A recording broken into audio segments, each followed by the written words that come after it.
wazito. Karibu. Bora mniambi.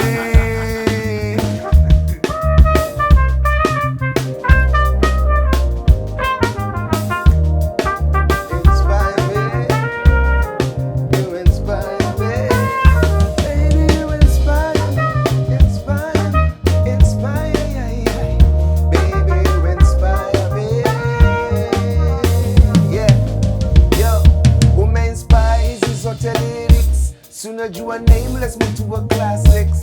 Uta-inspire hata hiyo remix. Yeah. You inspire me. Baby, you inspire me. You inspire me. Volan. Manze naona watu wangu, Big boss, it's been many, it's been many months, but lakini inafeel ka years, bro. Ni aje? Uko sawa? Huyu namjuli, baya sasa amejifunga, tutaishi aje hivi? Tena huyu usimjue. Amejifunga sana manze. Amefunga. Yeah. Hata muziki pia amefunga. Amefunga ndio ufunge. Amefunga muziki, amefunga sura. Nice. Naona watu wako safe by the way. Joto kwa hii studio msee. Umeingia hapa hivi na joto. Na umevaa buda. Ndio inakuwa hivyo but I think ni hiyo inspire na Ni watu usiumie sana. But jacket by the way. Hii jacket ni msapire. Jamaa fulani buda. Kitu iko juu. But anyway, shida hii jacket uwezi vaa mali kokote, it's too hot. Sijui utavaa wapi kwa video shoot. Karibu sana. Asante. I like the setup. This is the familiar faces. This is the live room. This is the live room. Conversations in the live music, room. Stories. Nice. Nimecheki. Inspire me. Yeah. Mshike inspire kwanza. Yeah. Utakagua lyrics ya verse 2. Kama msanii anajua nyimbo yake. Buda usiniambie hivyo. Nimesahau. Sijai perform this song for like 8 months. Usiniweke hivyo. Lockdown, Baze lockdown man. Ingoma ilitoka wapi? Vibe ingoma. Hii vibe I'm more of an inspiration writer. Yeah. So nilikuwa Kilimanjaro. Nimeenda huko with my boys, tumeenda to hang out, to chill. So nilikuwa literally outside in the morning chilling and looking at Kilimanjaro. Na nilikuwa jazz. So nilikuwa na joke nasema manze you inspire me. Yani kimchezo tu. Ngoma ikuja hivyo. Yeah, chorus ikakam. So nikarecord kwa simu. Alafu I came back home and in the home studio nikarecord melodies na verse. Melodies are verse, sio words. Alafu nikaiwacha for 2 years. 2 years? Nikaiwacha tu hapo. Nilikuwa nimeweka tu melody. So kwangu nikiwa na hizo inspirations, I record a lot of melodies and just vibes. And then I go and meet a producer, like that one was Ihaji. Nikamuonesha a couple of my ideas. So the first one he grabbed on was Inspire. Can I make a track for this? And then you write, you finalize it. So that's how it is. So as I said, mi upenda hivyo kuweka tu my ideas. Huwezi jua nani hata take to the next level. Jojo ashai flip. Moiz. Nendaje na ingoma sana bali Jojo ameipeleka. Niko tu curious. Mimi niko tu kule.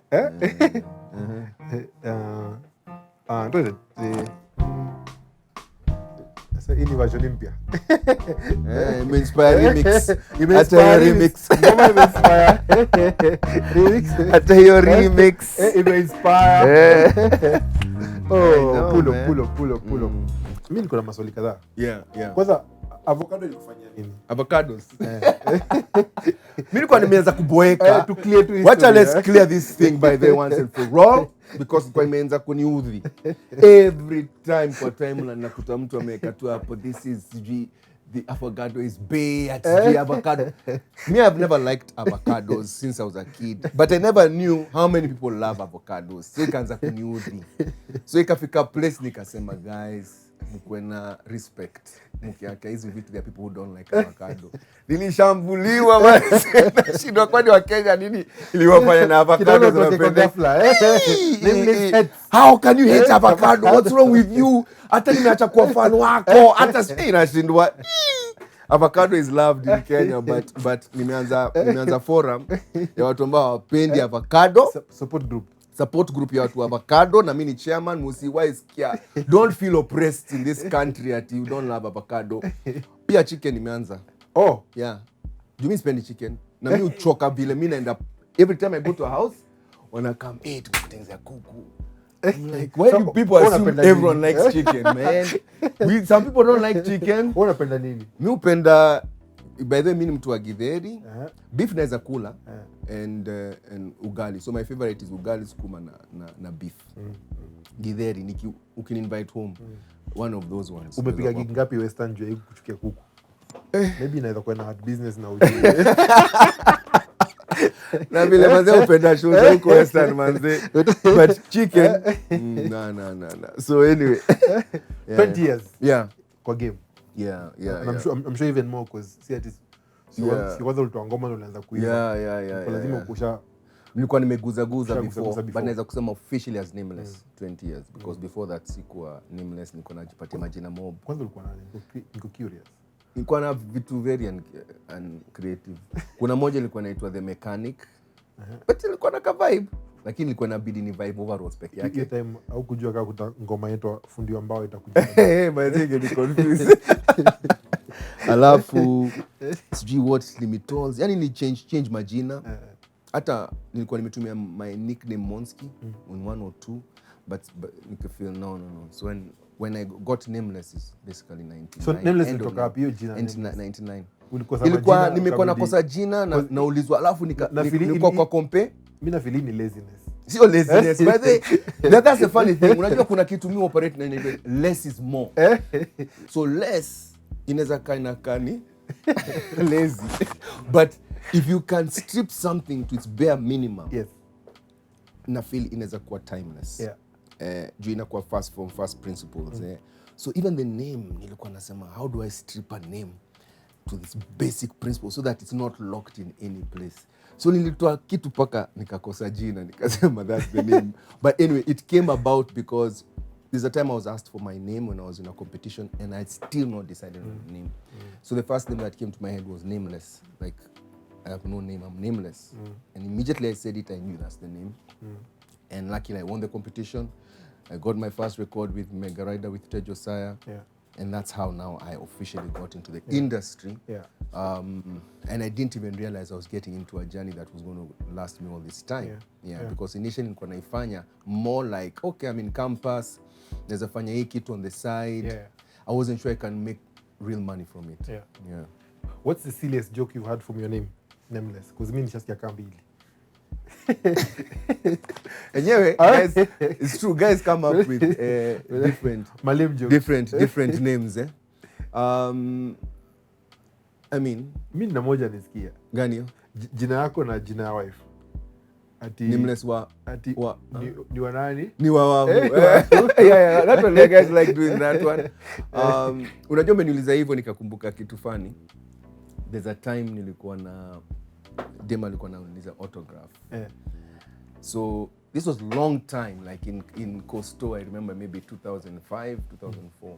So dem anauliza manze autograph. Mimi namwambia sawa. Na ilikuwa club nyingine wa Rui. So hata dem akomrui manze. Nameless manze. Nipe autograph manze. So niko hapo kwa dirisha manze najaribu kuambia basi usinipatie kitu nikuandikie. Manze sina manze. Sana namwambia sasa tunadu. Wewe niambie tu nitakumbuka. Nikaka nakwambia autograph yani kajua tu hapa niko kwa Rui basi. Wewe niambie tu nitakumbuka tu. Nikamwambia Nameless loves you. But I've met many interesting guys out there in those 20 years. But But mi unaona kama inatoka from love, you know. Like mtu wengine badala kusema I'm your fan, wasema Nameless, you're my fan. Umekuwa fan wangu. Umekuwa fan wangu man. Yes, Buddha. Mimi umekuwa fan wangu. Kuja uone fan wangu hapa. Like I'm like I'm sure you mean but I get it. I feel you. I flow with it, man, you know. Yeah, it's so nice to you know, there are times I just literally like milkwa naingia tu spaces that naingia tu kikawaida, and kama Uber, there are times I like taking Ubers because sijisiki ku drive, na in all these 20 years jai kupata driver. By the way, I need a driver hapo kwa comment. Anyway, so unaona nimeingia kwa gari, naona mtu ananicheki hivi kwa dirisha. Unajua kusema ni Nameless. So hapo mimi nacheki tu na nini. Ako yuko sure bila mecheki. What? Always when I'm checking is the time the guy is like, lakini Buddha. Kuulize. Imenisumbua, you know. So but it's so good because you get a chance to really meet with people, with the guys, and they just tell you their vibe. Yeah. Because kwenda kuuliza, unajua kama wewe ni celeb, sikatae. No celeb, the word celeb. Usianze kwa humble. In the definition of the word. Okay. In common parlance. Yes. Wewe ni celeb. But at the same time, nishakupata hapo kwa roduki. Chapa raundi sana. Moroko yaya. Unajua kuna vile watu wanakuweka place fulani and they can put you in a very uncomfortable place. You get, and you can struggle being there.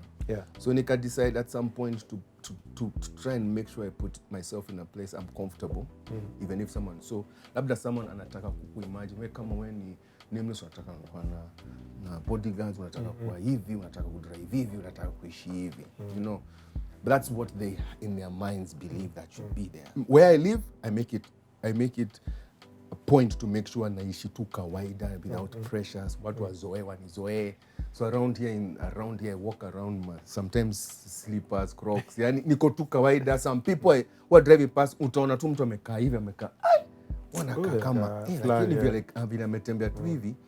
But it makes it easier for me to just separate and just be who I want to be myself. That's the thing. Because Nameless ni brand identity. You get created. It's a brand identity. But Monskini, we have to balance that. Even for my kids, mukwambia, mupena wa group in a place like an estate, not at a house on a hill. Move away from watu, unataka tu kuhang out na watu. Yeah. So somehow I've managed to do that, and I love that. I love the fact that naishi tu kivyangu. There's two types of people in the world. Those who've got names and those who are nameless. Nameless.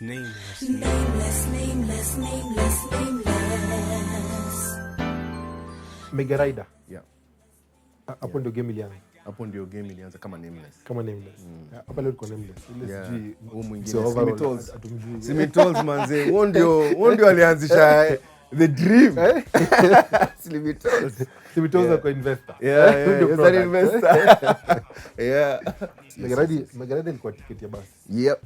Tickets, discount tickets. Ukinunua for a month, unaweza kununua for a month. I think the maximum was 3 months. Ukijua route yako, unabuy hiyo ticket na inakusave do. Naona shanga watu wa City Hopper nini wanafikiria. Mimi shindwe mimi feel yo. Hawana hii concept haija. Na Nameless ako hapa. Yeah manze. Mpigie simu anze. Ndio manze. Ufanye hiki. Ufanye manze. Yeah. So hiyo ngoma ilitoka. Yeah. Hiyo ngoma ilitoka 99 was it? 99, yeah. End of 99. Boss, 99 uko wapi mwezi? Yeah. 99 uko wapi?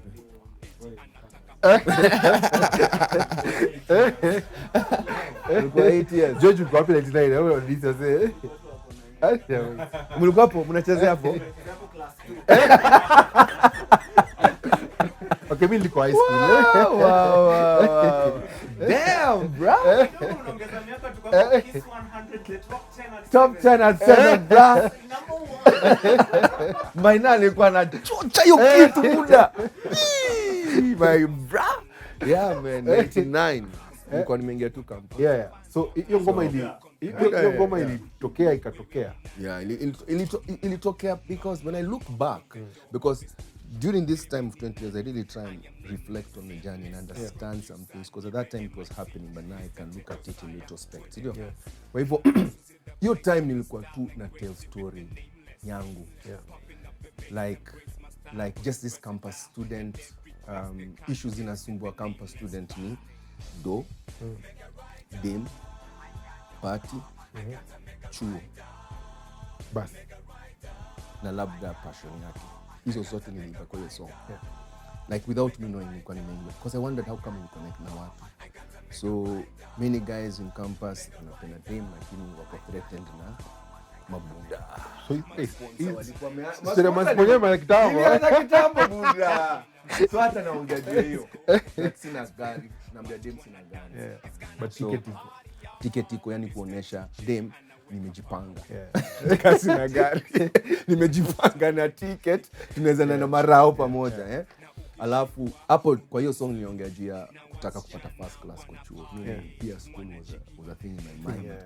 And then nikaongea juu ya kwenda studio, meaning music, which is my passion, was on my mind. That's in song. Alafu nikaongea juu ya kwenda kwa bash, kwa party, drinks na vitu kama hizo. Hiyo pia ilikuwa comment yake. I insist kama academic grades. So ilikuwa that's one thing I learned from that as if you can just tell your story in a creative way, anyone can connect with it. So I remember people gidi walikuwa just before wameanza wakaniambia hiyo song iko poa, iko na vibe yake. Kina Kalmashaka niliwaambit, I was looking up to Kalmashaka juu alikometoa tafsiri hii na hiyo tafsiri ilisumbua. Tafsiri hii manze, tafsiri hii nilisikia tafsiri nilikuwa naandika mangoma. Nilikuwa naandika mangoma nikasikia tafsiri nikaacha kuandika. Unajua vile unasema siwezi compete. Unaweka chini, you know. You're like, what? This guy sounds good, you know. Wameimba sijui aje. But when I picked back my pen to write, I just said, let me not try to be like them. Let me just be myself. And that's where now Nameless was born. That's when Mega Rider was where Nameless was born. I got a mega rider to be loved or to be loveless, to have a car or to be carless, to be famous or to be famous, to be faithful or to be faithless, to have a home or to be homeless, to have an aim or to be aimless, to be famous or to be fameless, to have a name or to be nameless. Mega rider. Boomba Train. Boomba Train. Yeah, Boomba Train. Boomba Train. Yeah, Boomba Train. Boomba Train was born from a very interesting conversation. Tulikuwa na Isa kwa matatu. Na alikuwa ananiambia, Isa by the time he died, he had not even bought a car yet. Yes. Yeah, because he had just started hitting. Like literally. Isa ngoma zake tulimba kaa 2 years, 3 years. Na hapo anapiga show yote yote. Alikuwa anapiga. That's what I'm saying, he just started off. But you have to understand. Pesa gari kwa Jafika. Yeah, pesa gari. Oja George kwa mse wa Ndudi. Buda.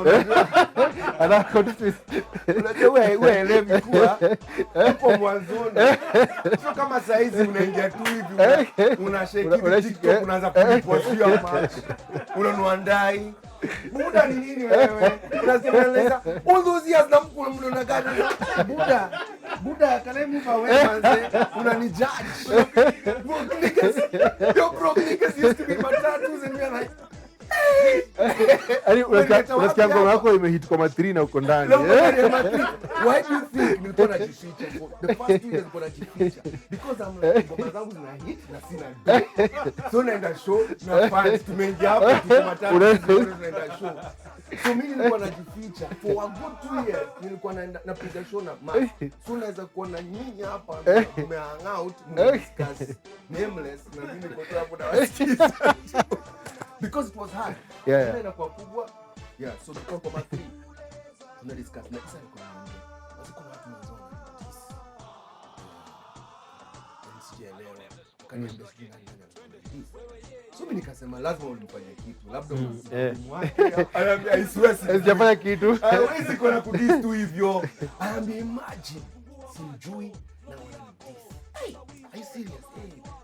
So tukasema tufanye nini? There's a lot of hate coming building up against Ogopa. Tufanye something to just like nini our sound. Because your sound ya Kapuka Bumba ilikuwa na hit. Na ma hip hop guys were like hizi nini kwanza baseline inapiga tu. Yeah. So una feel that time you don't understand what hate is. Like when I started off I was not understanding it. I was like, why is someone hating me? Mimi sinafanya kitu yangu, unafanya yako. Tupendane. Yeah. But so then that's the time now we said ama tufanye songs pamoja, tukue stronger pamoja. So akaniambia one day same matatu. Tufanye song boom. So now Africa sema okay, like that is interesting. He said yeah, let's push the sound. Like this is the sound that we're doing Boomba, and then we tell guys if you're not with us sisi tuko kwa hii train na hii train inaenda. So nika feel okay, that's fine. So if you listen to both songs tumefanya na yeye, it was about haters. Because even Maisha, because I don't mess with my Maisha, and stuff like that. So yeah, when we did it, we didn't know that man ita-connect na watu hivyo. Because the funny thing ilikuwa inatoka after Ninanoki. Ilikuwa imesumbua. Unajua unatoa ngoma inakuwa monster, inaanza kukustress juu sasa unashindwa sasa atatoa monster nyingine wapi kwanza. But unajua hiyo Boomba tree like musically. Since tu hiyo base kama ingefanywa leo. Like in modern hiyo ngoma ingekuwa like any tayari it's as fresh as it was. Yeah, there was something that nani, and hiyo ndio vitu mimi usema. There's some things that are just gifts with people. So Lucas, how come he studied music? He was a DJ, but he just was passionate about music. But he had a gift to make music, to go to the basics, and keep it very simple, but memorable. Yeah, so that was his thing. Na alikuwa ni kama anajua nasema nipe time, sijaipata. Alafu anakuambia sasa nimeipata. But I didn't go to school to be told how to do it, right? Yeah. And then we didn't go to school to be told that okay, this is how you write music. You just write music in a certain way you feel. Then mnakaa pamoja anakuambia hiyo part ni poa hiyo, then mna construct kitu alafu but now he used to take the fact that he was a DJ ilikuwa inamsaidia kusoma crowd response. Anaona watu wanapenda hivi ana kama anasema hii ndio vibe tunataka kufanya lakini Kenyanize it or make it more Nairobian. So Boomba ilitoka. I went to him, to Lucas, and I was telling him hii Ninanoki imesumbua sana mpaka sijui nitafanya nini. Next. Yeah, we up. And that's the first time that we also talked about the strategy. Gari na ngoma imesumbua. Ngoma number 1. Msanii. Matatu. Ngoma number 1. Yani. So for me niliongea na yeye alafu that was one of the strategies where he said just check the collabos you're doing with Issa because it will also like it's going to be harder to judge through that. So Boomba came just after Ninanoki, but ikaipeleka because nilifanya Ninanoki nikatoka Kenya nika use all my money kwenda UK for like a holiday. Mimi ni mnoma. Okay, nikaenda tu kucheki. I'd never by the way that's another thing. With all those hits paka Nanoki, siko nimepanda ndege. So nilikuwa naona ndio chance yangu kupanda ndege kwenda kuona sisi. So nilienda huko nikakaa 1 month nimerudi Nairobi, Ninanoki imetolewa kwa charts na song nyingine mbaya inaitwa Unbogable. Muda niliingia hapa nikakuta kuna wale. I keep saying your song kwa feel kana niambia mimi mwenyewe. Who are you? What are you? Who the hell do you think? Toa kwa chat. Mtu baya. Sukisa huko. Sasa huyo anafikiria nani because that the time Ogopa and Tejosai were competing, Mimi nakumbuka tu Ogopa. Yeah, no, because the first guys you can say who literally pioneered urban pop is Ted Josiah. Ted with Hardstone now pioneer. But then now just after that Ogopa starts coming. So now Ogopa starts like now trying to pull the I would say crown from him. So there was a bit of competition. And it's always that. So now I remember boom, like Nanoki was like now making them feel like we have taken over. Yeah. Then he chucked and Bogabo. Let's go back to the drawing board. Because that Reset, was that was like a serious hit, and then it went to the next level of political levels. It was big, So immediately after the elections, 2003 ndio tulitoa Bumba January. So tulipotoa Bumba January, sasa tukaanza tours. With him now Isa. So hapo ndio tulianza, then by 2003 March. Manze nakumbuka hiyo. Yeah, that's when he passed away. So literally we just started now doing our tours in those first 3 months. Yeah. So that's why people just, because he had just been chucking songs just around. Kwa ni kama daily kuna kitu inatoka na ni mbaya. Yeah. So he was preparing to chuck his album. So that's why it was, it was a big thing because people could feel jamaa anaanza ku grow.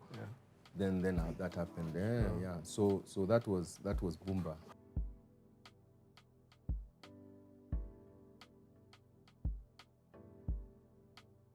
Mtu wako leo. Let's say they wake up 20 years before. What will shock them? Interesting. Ama mtu alikuwa industry that time. Amketu leo. Ka Isa. Yes, akujetu leo bro. I think the biggest thing that Isa will get shocked about is social media. Yeah, social media has definitely thrown things positive and negative. Because the positive side is you have control. Like, if you have a very good way of connecting with your fans, you have a platform when to release, how to release what. Before, you had to rely on the media. And that's why record labels were so important, because Ogopa would be the ones who would take our music and show the media house ndio plan yetu na ndio wasanii. So even the station iko na faith na what you're bringing to them, because they can see there's a plan. Now you don't have to fully rely on that. If your song is good and you put it out there and people connect with it, it can just grow on itself. You get, so that I feel is the advantage. The disadvantage, of course, is how social media is, good or bad publicity. Sure. Ni shosho.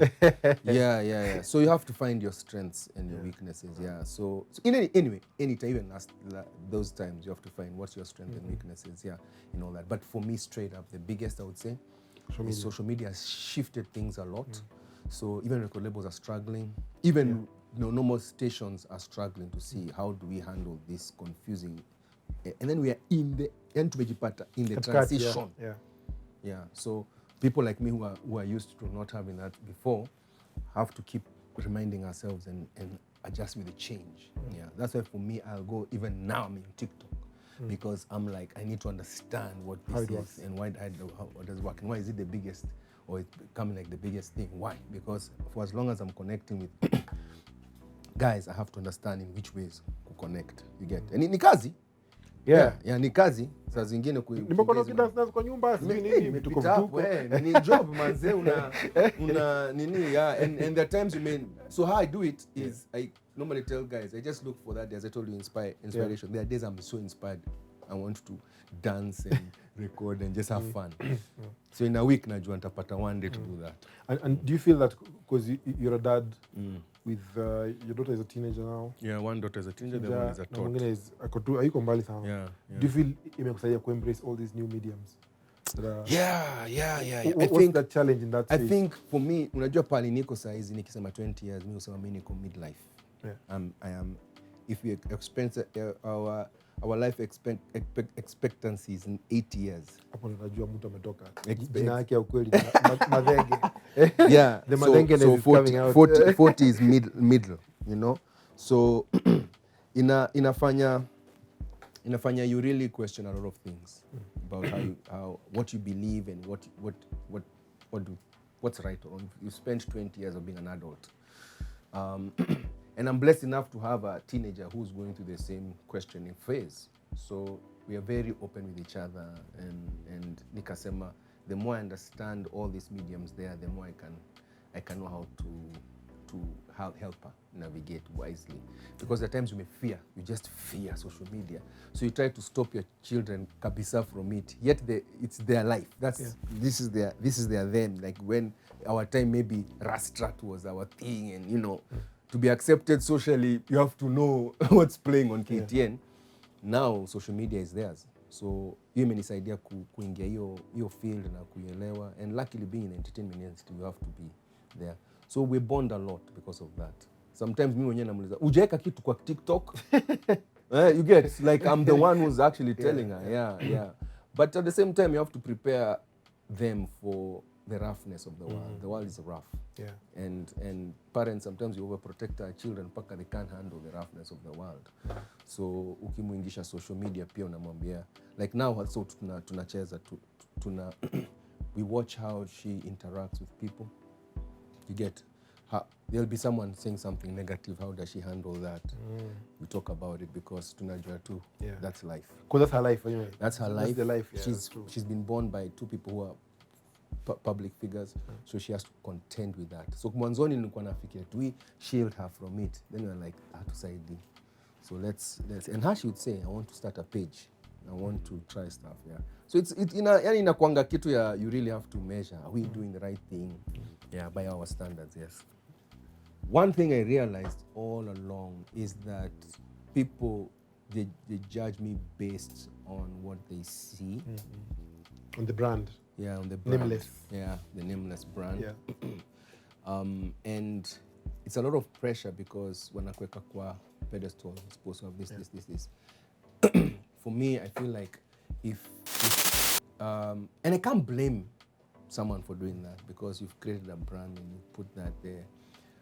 But if people could understand and be able to separate it and appreciate Nameless for Nameless and Monsky for Monsky. Monsky is just a guy, just hustling, not perfect, my own pressures, my own issues, my own anxieties, my own, you know. And Nameless too ni msanii amenini, but people don't, you know. So I always feel pressure to be that person, yet sometimes I'm like, siko kwa your state, So those are the only things that I sometimes wish people would be able to separate. There are people who can understand that, there are people who don't. So kuna hiyo pressure. A few years ago, ulikuwa msik. Yeah. How was that for you? How was that experience? Because I mean, for me, it was a very interesting scenario because I had like 30-40 minutes of time thinking I'm about to die, like consistently when was the traffic jam. I was being taken to the hospital because I felt something's weird. I was in a board meeting. Actually, what happened? I was just in a board meeting we're having. It was a pretty intense one, but I don't think it was set up by that. But it was intense. And then I just started feeling weird, like taking a Fanta. So I started feeling like the Fanta itself imeanza kugrow na inaingia kwa head. That's what I started feeling. It felt weird, like bubbles. So I was like, hey guys, I'm feeling a bit weird. Let me just go home. I'm feeling like a weird pain and something. By the time I reached the car, it was so excruciating. I'm like, this is not normal headache. Like, what's going on? And my body is starting to feel like stuff is happening. So I tried to go back to the unit. Then I started feeling weak. Then at that time, Owen was coming. He's like, what's up? I'm like, dude, something is wrong. I need to go to the hospital to get into the car. Now, from Prisk offices to Nairobi Hospital is not that far, but there was traffic. And I remember they were trying to...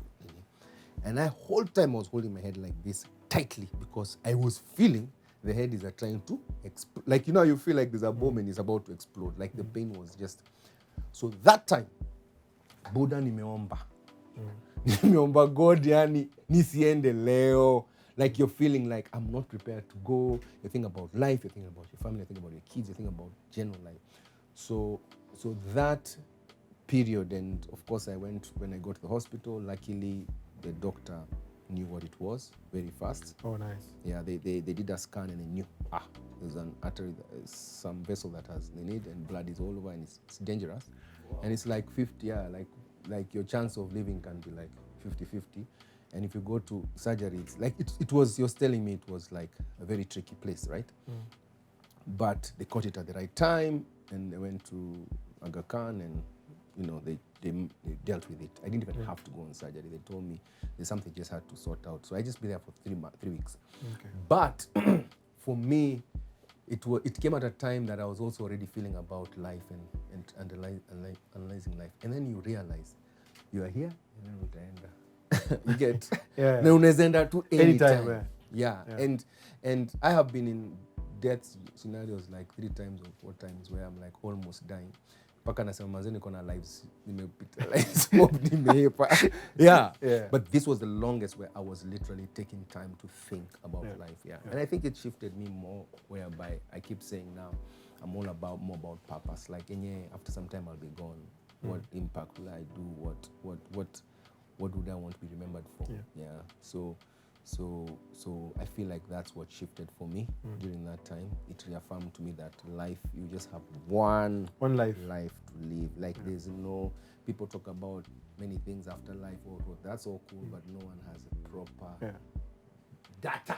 90 minutes. No one has a proper data to tell you what exactly is happening. Like everyone has that theory.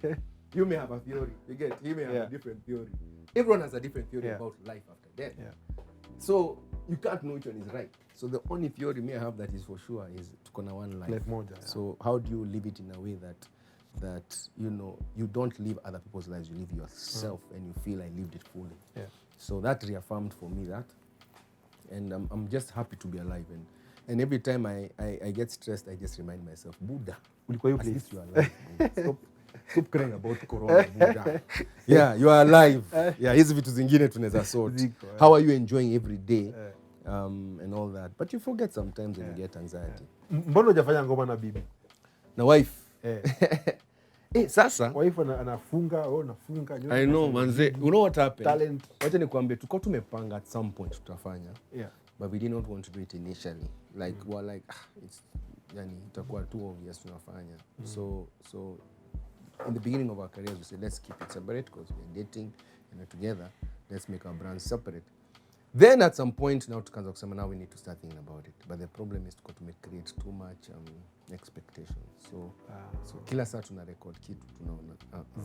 So msha record lakini mkadelete. Tuna record out, remove. Tuna record ingine throughout our careers, like through time. It was just someone who actually, it was Ben who said, instead of thinking of doing one song, because when you think of doing one song, inakuwa na too much pressure because you're trying to put your whole story into this one song. And the people will come at it and say, no, this is not what I would expect. So he put it in our hands to do an album project. Now, when he said that, it just made so much sense. So we were like, okay, when the right time comes. So we started now working towards that album project. So we've been recording behind the scenes. And hopefully in the near future, announce. Yes, because we've been working on it and we feel like we are ready. Because I even feel like timing-wise, we're in a good space where we are both, we're feeling like how can we tell our story and other people's story through projects together. So we're excited about that, by the way. We're excited about it. Hata tuko tuna shoot some videos. Nice. So we'll officially like announce it soon. That hey guys, we've been doing this and see how 2021 can be. Because the last time we toured a wife like proper touring was 2004. We did a States tour and it was fire. Like the tour was like, because who performance ni mnoma and then me I was all the other nilikuwa pia mimi nilikuwa mbaya. Nilikuwa nimejichocha mbaya. And then like people always remember that tour. It was like one of the first Kenyan tour to the diaspora. And that's the time Kenyan music was really vibing. So we always say we would want to be able to redo that again. So we're feeling like this would be a good time to do it older, more mature, but we still have our whole 20-year story. Because even her, to be honest, as I'm saying, I'm looking at 20 years celebrating. She started at the same time. So yes, Asemi, but she's been doing it for 20 years as well. Wow. Nataka tunde ngoma sasa. Ninanoki ni ngoma imesumbua. Ilisumbua. Tukisema ukweli 2002. Ngoma imefika almost 20 years. Almost. It's almost 19 years, 18 years actually. So nataka tuipatie ID leo. Ishafika 18. Tuipatie national ID. True. We need to give it an ID. Nanoki ilitoka wapi? Nanoki ilikuwa again ina matatu. Nilikuwa kwa Madrid, nilikuwa naenda South B, and then nikapata kulikuwa na ngoma inacheza, I can't remember the name of the song, but I got the melody of na na na na na na, that part, and that those two parts are the parts I Ngoma ikaisha. nikapata hiyo part, but the Amani slightly adjusted it.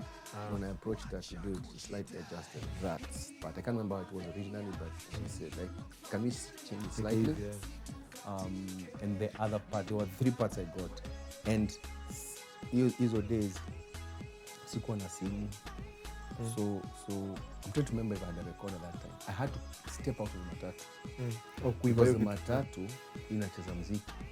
Na sasa mimi nikicheza mziki nitasahau. So ni step out. Nilitembea paka South B kwa Lucas. Kwambia Buda, kuna melody hapa naona hii itasumbua. So akaisikiza and the Kikuyu part. That one I had just a slight thing. I said that part and then when you had it, you just need the bass line first. And then now he told me he's the one who came up with the sound. Yeah, when he did that sound, I didn't see that sound coming. I was just singing like melody. Yeah, and that's why sometimes I look and say everyone has their thing and bring it. So Ninanoki ndo tunanoki nayo leo. Tunanoki nayo. Unajua leo hii ni season finale. Wewe ndo umekuja kufunga hii season 1. Jusa 20 years, unajua pia mpaka tafute uzito. Abia jamaa umeficha kwa season finale. Yo. As you can see right now, we are on the season finale. Nameless right here is about to see the blessing of Ninanoki being done by this amazing team. Sijaisikia sana, sijajua. So I want to see which direction this is. Ninanoki is 18 years, Mekuwa adult. So it's always nice to, get to hear different versions of different interpretations. Kuna wachawi hapa hivi. True. The witches. Which ni demo ama ni boy? Kuna witch na wizard. Wizard ni boy. Wizard ni boy. Tuko na ma wizard. Yaje ma witch, unaleta ma witch. We got some wizards in the house. Tuko na ma wizard. Tuko na George, Moise na Amani. Yeah. Kuna ma wizard wao kuja. Oh yeah. Broom zilifei. So kuna sample hapa. Okay.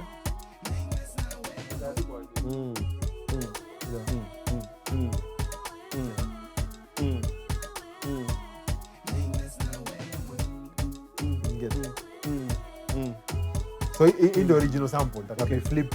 Okay. So tayari jamaa kaanza kujama hapa, I think ideas na kwa mob. Yeah. Sela uko na nini uko ndani? Unasikia nini?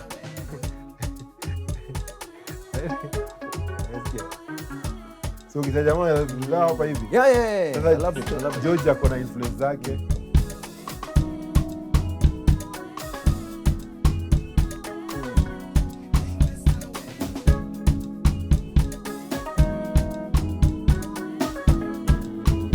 Nasikia pale naenda.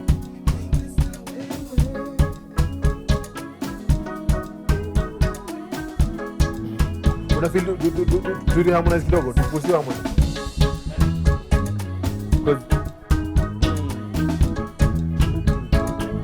Yanapenda kitu melody ya.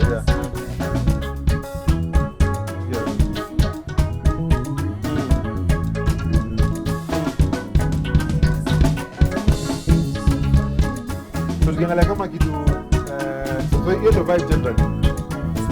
Yeah. Hiyo ndo vibe generally, like that kind of vibe. So to build on more percussion. Yeah. Tribal.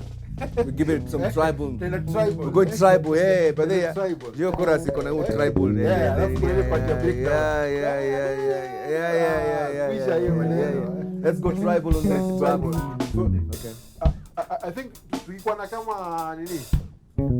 Unafeel kwa na intro. Ni democratic. Ka intro So kanaweza kuwa poa. Intro tu yani tushone Nameless hata sisi tunajua. No, intro inaweza kuwa poa. Tuko na Moiz hapa. Intro haiwezi kataa. Moiz.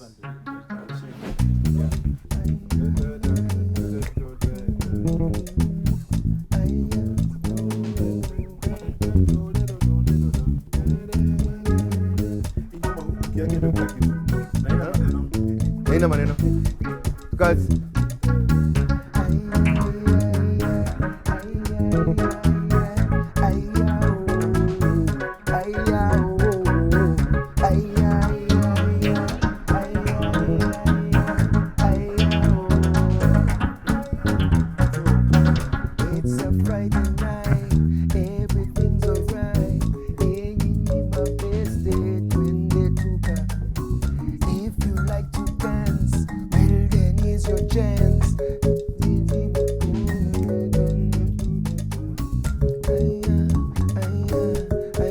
Trying to see how I can change the second part. Yeah, so I do the first part like that, and then so I'm just trying to feel it.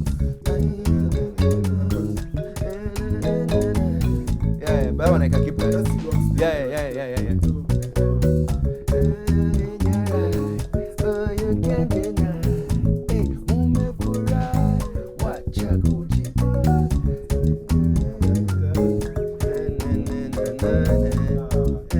Yeah, so it can actually work. So I have an idea. Just play like a pianist. Like proper, but just on tempo, like more interpretation.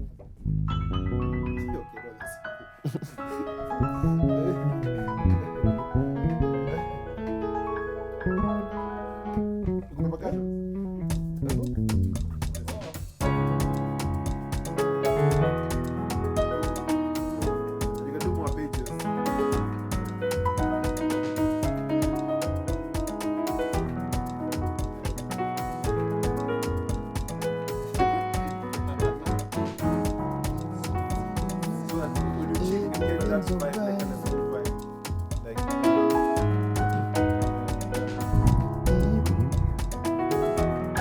Like more longish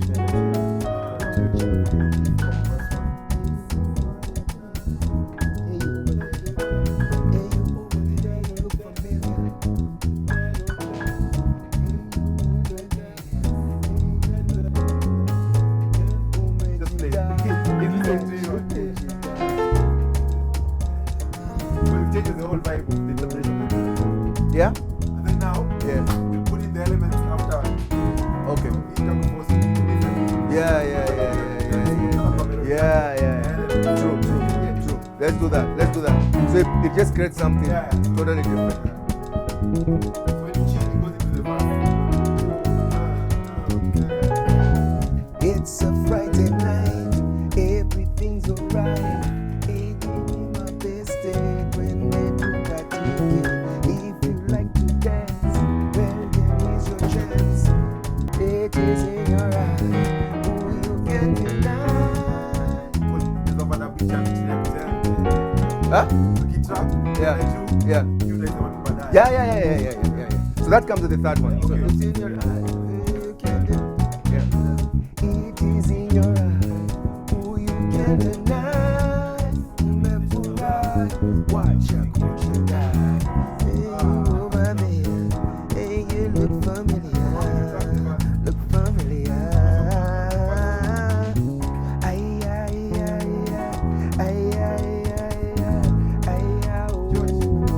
The first chord is a major song.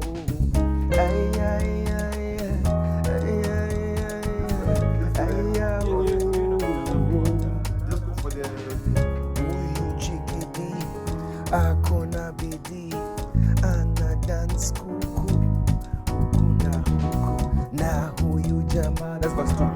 huyu kuja. Yeah. I'll just be vibing with it and going. Yeah.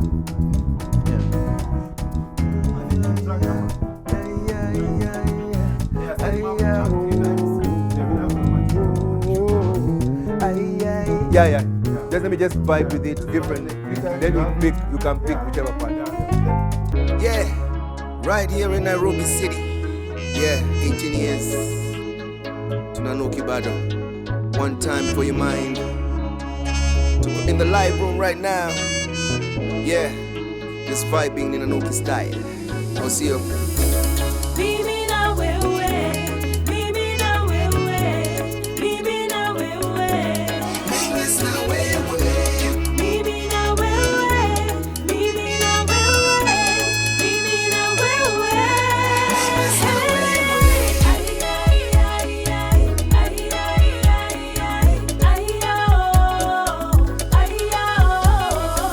It's a Friday night, everything's alright. Enyinyi mapeste, twende tukatike. If you like to dance, well then here's your chance. Sisi wa Nairobi, tunapenda happy. It is in your eye, who you can deny, can deny. Hey you over there, hey you look familiar. Situ katike, mimi na wewe.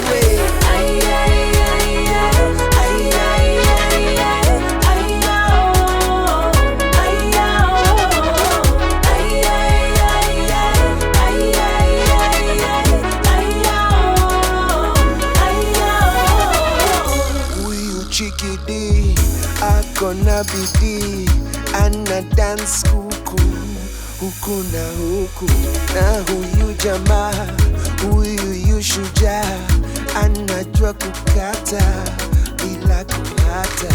It is in the air, it is everywhere. Okay. Bet you Yeah. feel like removing your underwear. Ogopa DJ, wacha kudelay. Sisi tumefika, sasa tutawika.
Nairobi tunapenda raha, tunapenda raha, kila siku tunapata.